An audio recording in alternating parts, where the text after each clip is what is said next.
राम मंदिर चढ़ावा चोरी केस में बड़ा खुलासा हुआ है।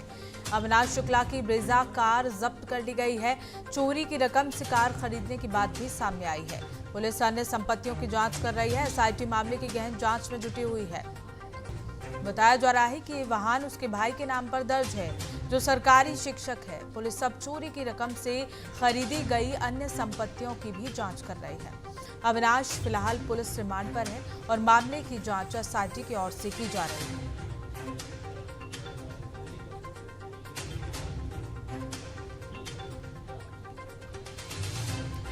और इसी खबर को लेकर हमारे साथ अयोध्या से संवाददाता अंकुर पांडे जुड़ गए हैं ज्यादा जानकारी लेकर। अंकुर, जिस तरह से जांच आगे बढ़ रही है अविनाश शुक्ला को लेकर, ये कहा जा रहा है कि पहले अविनाश शुक्ला के पास गाड़ी नहीं थी, उसके बाद जिस तरह से इस चोरी कांड का खुलासा हुआ है, उसके बाद जब छानबीन की जा रही है तो एक गाड़ी भी अविनाश शुक्ला के घर से बरामद हुई है। इसे लेकर और क्या कुछ अपडेट है? जी देखिए, बिल्कुल अयोध्या पुलिस लगातार कार्रवाई कर रही है, लगातार छापेमारी कर रही है। एसआईटी भी इस मामले पर गहन जांच कर रही है और लगातार ये मामले जो है सामने आ रहे हैं।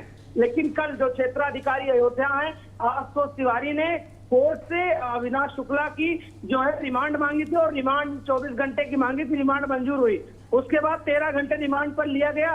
13 घंटे रिमांड में पुलिस ने पूछताछ की और पूछताछ में पुलिस को आरोपी जो है उसकी जो है निशानदेही पर एक ब्रीजा कार जिसका नंबर यूपी 42 AP 6054 है, बताया जा रहा है कि 1 साल पहले चंदा चोरी के पैसे से अविनाश ने ये गाड़ी खरीदी थी और जो बंदर बांट होता था जहां पर जाकर के वहां का भी उसने स्थान बताया जहां पर पैसे बांटे जाते थे और इसी गाड़ी का उपयोग किया जाता था।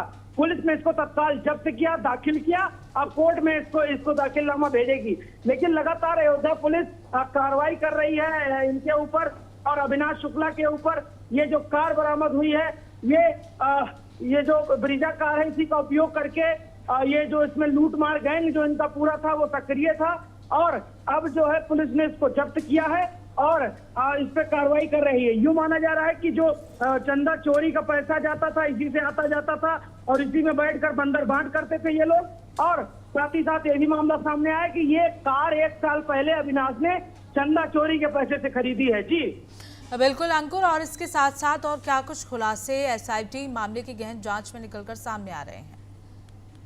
जी देखिए, बिल्कुल पुलिस के साथ साथ एसआईटी भी अपनी जांच कर रही है और ताबड़तोड़ छापेमारी अयोध्या में चल रही है।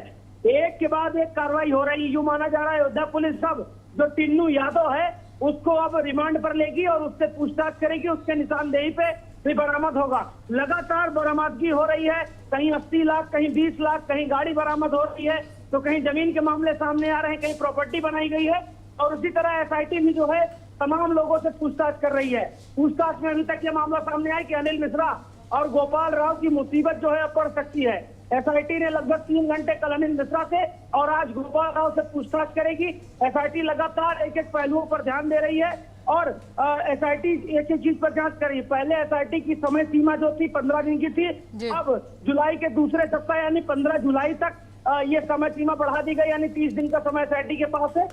साथ ही साथ एसआईटी को जो चंदा चोरी का मामला था, चंदा चोरी छोड़ करके चंदा चोरी का जांच तो करेगी, लेकिन साथ ही साथ तमाम मामले, चाहे ऑडिट रिपोर्ट में घोटाला हो, चाहे जमीन का घोटाला हो, क्योंकि एक मामला सामने आया था 2020-21 में कि 2 करोड़ की जमीन सीधे 18 करोड़ में की गई, जिसको लेकर तमाम फजीहत हुई ट्रस्ट की, तमाम सवालात उठे ट्रस्ट के ऊपर। उसकी भी जांच जो है अब एसआईटी करेगी।